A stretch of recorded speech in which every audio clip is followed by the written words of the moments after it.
All right, good morning, everyone. Melissa here. I am feeling much better. My strength has come back.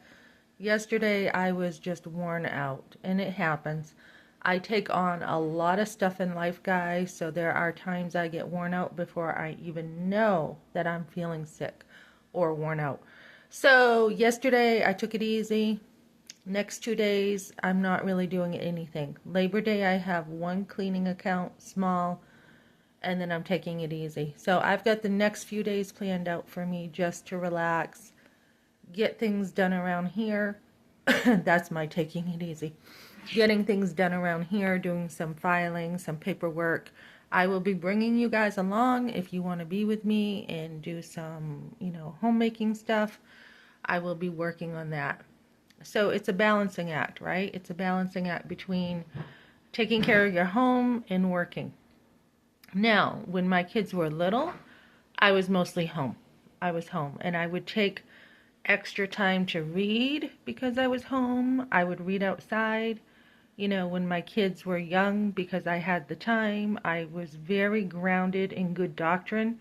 And so that's why when you saw these videos yesterday, it's a piece of cake for me to debate because I worked for about 30 years on doctrine. I worked very hard on going to church, asking a ton of questions, studying a lot of stuff in the Bible. So be very careful, guys, of your mindset. Make sure you're seeking God. Make sure you're grounded in Him. There's a lot of evil going on nowadays, especially the shootings. Total evil. That was not just a school shooting. That was satanic. And I think the thing that was the creepiest for me was, where is your God? You know what? They said the same thing to Jesus when he was on the cross. They're like, he calls himself the Son of God. He calls himself the King of Jews. Where is his God now? And they thought they had the upper hand, right? And they did not. He was actually doing God's will. So, ladies, this is my pro-life channel. I'm going to, like I said, be talking a lot about mothering, but first it starts with you. It starts with a lot of self-care for you. It starts with when you're pregnant, making sure you get really good care. So, when I was pregnant with my firstborn son, didn't know what I was doing at all. And that is normal for your firstborn, and it's a learning experience. So, this is how much abortion was stuffed. I actually went back to the clinic where I had the abortion. I don't know if you call it trauma bonding or what, but that's how much the denial was. And, the shame and the layers of shame was just piled on so much. Reality was so denied that I could go back in there and see a different doctor, right? I just saw Dr. McKenty, Dr. Salchunas in Concord, New Hampshire, and I was with them. I think Dr. Salchunas, he was the one who delivered my second born. So guys, when you have trauma in life, it brings shame, it brings denial, and you want to heal from that. Same thing with gender dysphoria. there is a thing going on there where someone they don't feel seen.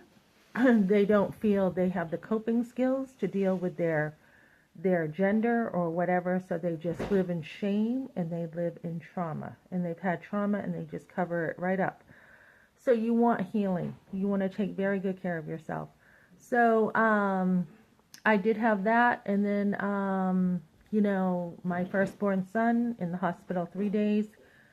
Didn't understand that I could really say no to some of the stuff that they wanted to do. If I had known now what I wish I had known then, I would not have done the Pitocin. I would not have, because my placenta started to separate and I almost lost my firstborn. I almost lost him, which scared me anyways because I couldn't get pregnant. And I felt like God was punishing me, saying, you're not going to be a mother because of the abortion. And God is very good, guys. And that's one of the lies women will believe with abortion, that I'm being punished by God. Lately I see how good God is. I see his mercies every single day.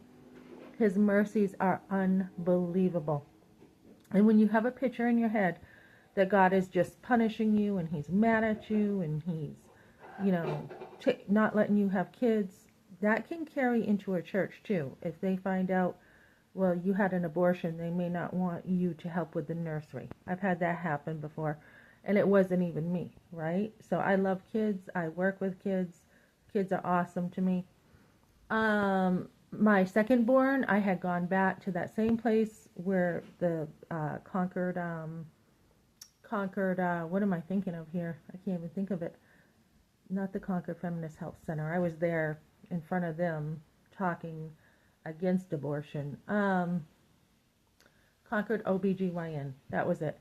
And my aunt was going there, so I mean, that was like one of the few places to go in Concord. So I was going there for prenatal care. I did have good prenatal care despite being at that place before for an abortion.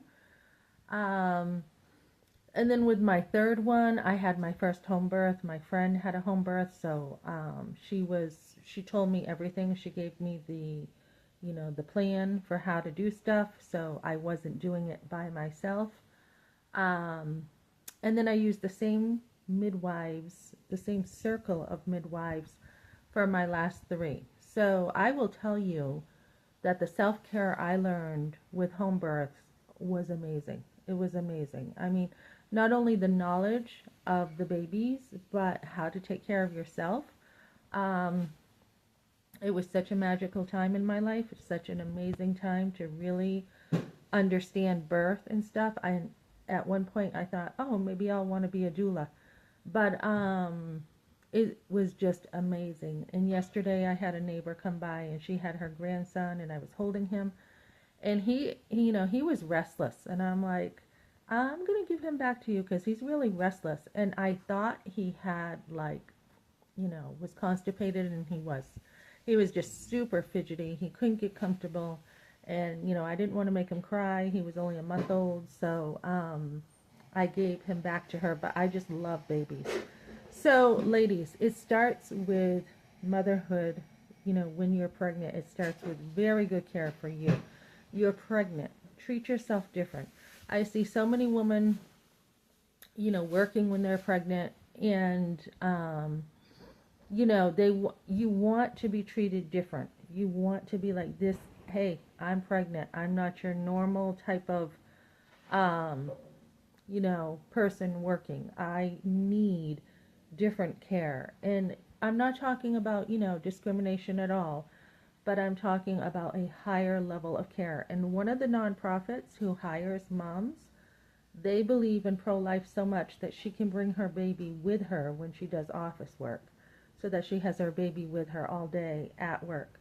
So I think we do need pro-life stuff in the workforce. I think we need to support pregnant moms. I think we need to, give them more care if they have to work. But for the most part, I feel that moms should be home. I feel they should. I feel they should be home, taking it easy. I bonded with my babies right after I had them at home. My mother came over for my third one. She helped when my husband had to go to work. And, I had that extra care. So, have the extra care, ladies. And then be home taking care of yourself and just focus on you and your baby. Spend lots of time bonding with your baby. Be there for your husband when he gets home. Let him help if he can. And just really take extra good care of yourself. And that is where it starts with motherhood. It's when you are having that baby, when you are pregnant, you are acknowledging that you are a mother and you need extra care. And I think that mindset is very important to prevent abortion. To be like, no, I'm not just pregnant. I'm actually a mother now. And I actually need extra support and extra care. Thanks for joining me, guys.